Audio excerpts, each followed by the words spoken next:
Polres Karawang hanya menilang BR, 35, pengemudi koboi Toyota Avanza T1750 FY di Jalan Tol Cipali, pada Senin, tanggal 31 Januari tahun 2022, lalu. Kasat Reskrim Polres Karawang, AKP Olyesta Ageng Wicaksana sebut BR diamankan dan hanya diberi sanksi tilang. Tilang itu diberikan karena BR mengendarai kendaraan yang dapat mengganggu konsentrasi saat berkendara. Selain itu juga, mobil BR menggunakan lampu strobo. Kita dilakukan tilang oleh Satuan Lalu Lintas, katanya, pada Sabtu, tanggal 5 Februari tahun 2022. BR 35, pengemudi koboi Toyota Avanza T1750 FY di Jalan Tol Cipali, Senin, tanggal 31 Januari tahun 2022, lalu, minta maaf.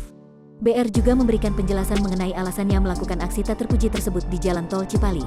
Dalam video klarifikasi yang diterima, pada Sabtu, tanggal 5 Februari tahun 2022, BR mengaku melakukan aksi itu lantaran kesal. BR kemudian mengeluarkan pistol mainan dan tongkat. Saya melakukan hal itu dikarenakan kesal terhadap sopir truk yang menggunakan jalur kanan. Sehingga saya tidak bisa menyalip. Namun saya menyalip sebelah kiri dan hilaf mengeluarkan senjata pistol mainan yang ada di dalam mobil, dan pistol mainan itu punya anak saya, ungkap BR dalam video tersebut.